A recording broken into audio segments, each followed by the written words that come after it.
Castaways kicked off the annual summer concert series at the Coon Rapids Dam on Thursday night. The group features 4 musicians who play everything from Bruce Springsteen to the Beatles. If you missed the concert, you can catch it on the CTN Community Channel on cable. 8 concerts remain this summer. On June 13th, it's the R&B sounds of The Power of 10. June 20th, the Naked Cowboys take the stage with country music. June 27th, it's the variety sounds of the Backyard Band. On July 11th, the country group The Red Letter Band takes the stage. July 18th, it's the Holy Rockarollas. On July 25th, Pirates, Guitars, and Beachfront Bars will play island rock and variety music. August 1st, it's the variety sounds of Jonah and the Whales. And the concert series concludes on August 8th with the Revolution 5, a Beatles tribute band. All concerts start at 7 p.m. Admission and parking are free.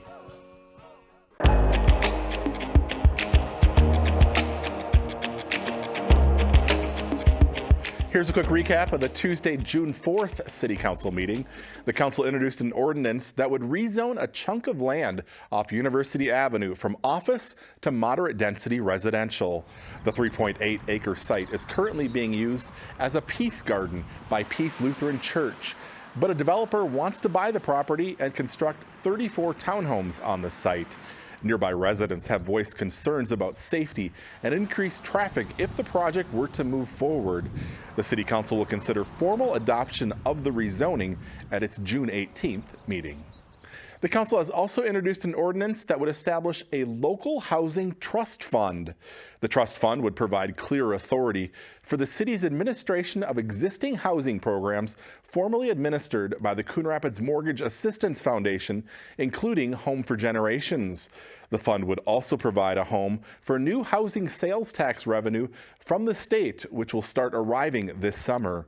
And lastly, with the fund, the city could be eligible for up to $225,000 through a state matching grant program. And that's a quick recap of the June 4th City Council meeting. As always, you can find the full meetings on cable or the CTN Coon Rapids YouTube channel.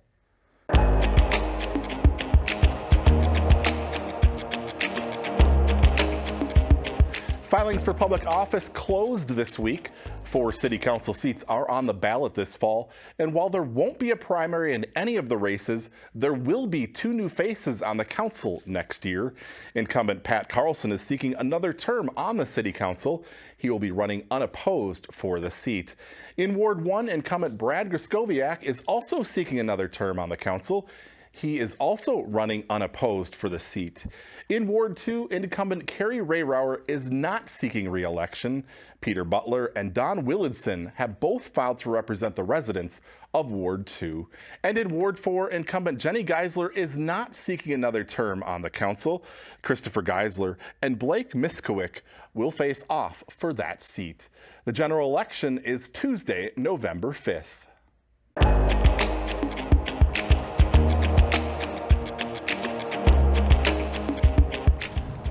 I enjoy doing it.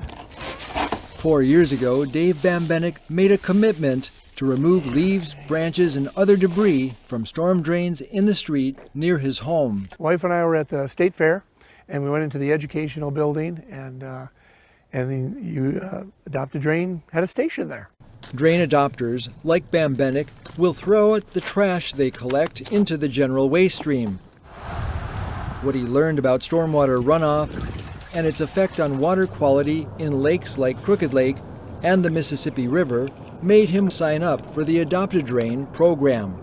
It's very important to our state for clean water. And so I just thought, I could do my part. The Adopt a Drain program is a great way for citizens, residents, anyone to sign up and be able to help water pollution, stormwater pollution in particular, which is the #1 water pollution in the whole country.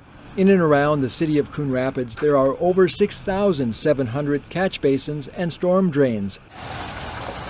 Managing the pollution from stormwater and other forms of runoff is a constant challenge. There's so many storm drains, we can't keep up with keeping them cleaned out as often as they're needing to be.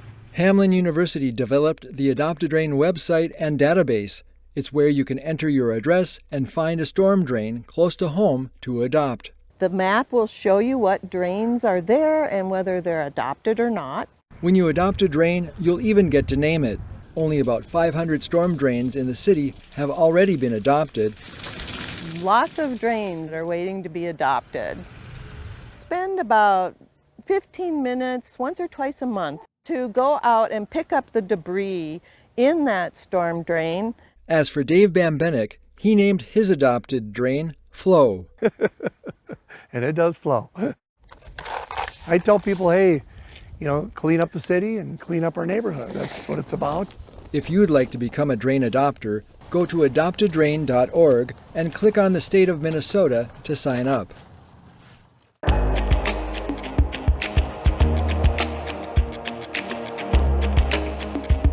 June is here, and that means the kickoff of several annual summer activities for both kids and adults. The free summer concert series at the Coon Rapids Dam gets things started on Thursday, June 6th. There's a total of 9 concerts on Thursday nights at 7 p.m. this summer. So, right turn, left turn, stop. On Saturday, June 8th, the Coon Rapids Bike Rodeo is back. This one-day safety event runs from 10 a.m. to noon at Lyons Coon Creek Park. Kids get fitted to their bikes and make their way through several safety stations and an obstacle course. Another fun one for kids, the Rec on the Spot program starts on Monday, June 10th. A staffed mobile recreation unit makes scheduled stops at designated parks throughout the summer, engaging youth ages 5 to 14 in fun activities. On Tuesday, June 11th, the annual Summer in the City Neighborhood Meeting Series gets underway. The first one takes place from 6:30 to 8 p.m. at Mercy Park. Come out and visit with city leaders and staff and get your questions answered. There are a total of 3 meetings this summer. $10, $11, $12. Come again, please. 20? And if you like fresh food, visit the Coon Rapids Farmers Market starting Wednesday, June 19th. The Farmers Market is open every Wednesday from 3 to 6 p.m. through early October and is located in the parking lot of the Coon Rapids Ice Center.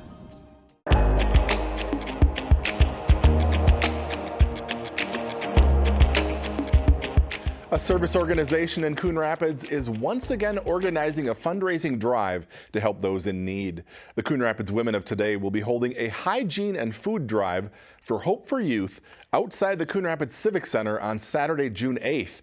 Last summer, the group held a similar drive, collecting $20,000 worth of product to help youth in Anoka County experiencing homelessness.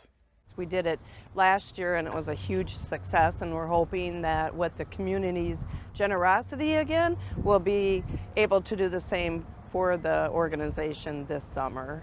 Again, the hygiene and food drive will be held Saturday, June 8th from 10 a.m. to 2 p.m. in the parking lot of the Coon Rapids Civic Center.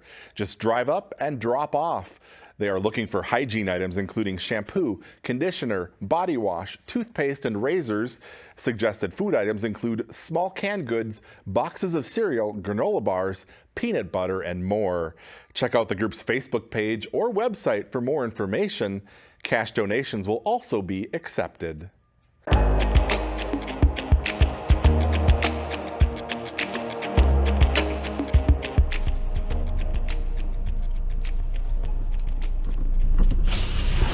A car wash chain in the upper Midwest recently made its Minnesota debut with 5 locations in the Twin Cities.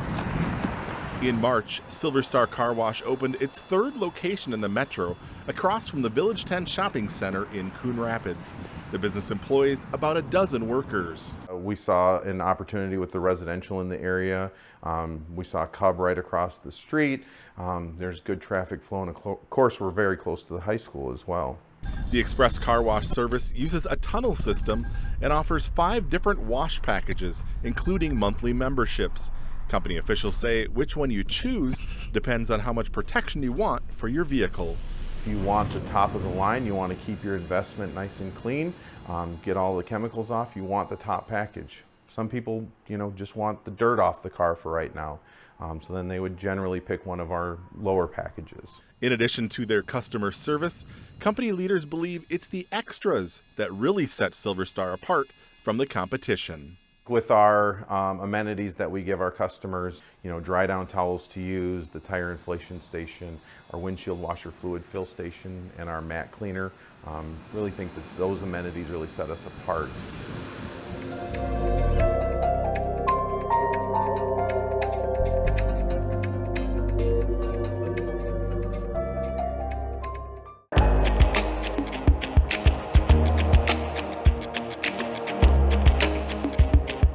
Here's a quick recap of the Tuesday, May 21st City Council meeting.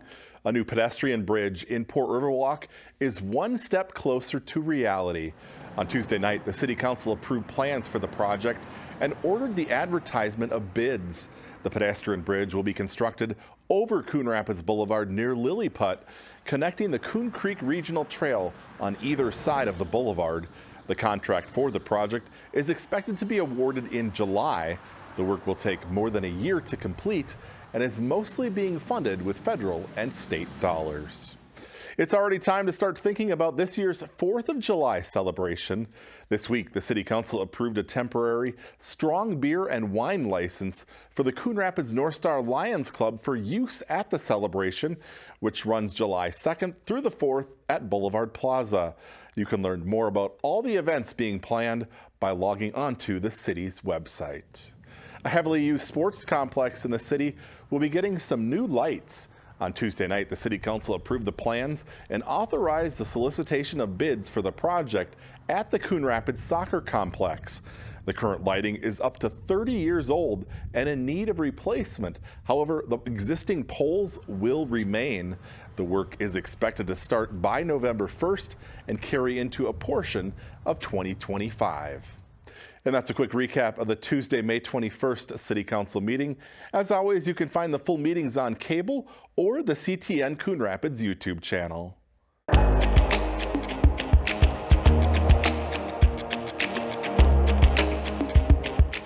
Like the trees in bloom, pothole filling season is back in Coon Rapids, and you may just see the city's asphalt trucks out taking care of business. We like to call them wheel busters. We want to get those ones filled right away. However, not all potholes are created equally, says Street Supervisor Josh Peterson.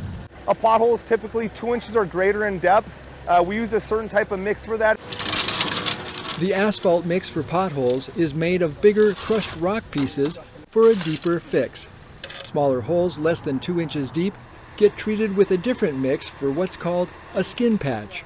The sand fines or the skin patching, it's more of a surface patch. It hasn't got all the way down to the base of the road. So we're just trying to prevent any larger potholes coming. The streets team uses a hot box, which transports and stores both types of asphalt mix at an ideal temperature of around 300 degrees Fahrenheit.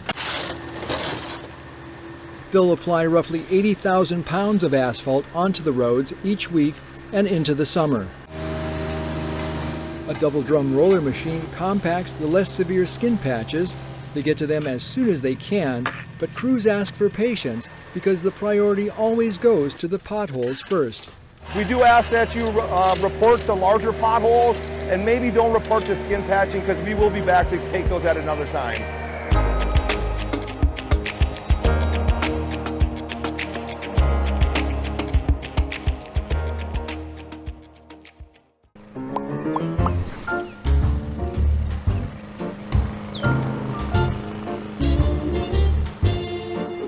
Did you know Coon Rapids has a city code regulating the height of your grass? Grass and weeds must be kept under 8 inches high. Thank you for helping our city look its best. For more information on this and other city codes, log on to coonrapidsmn.gov.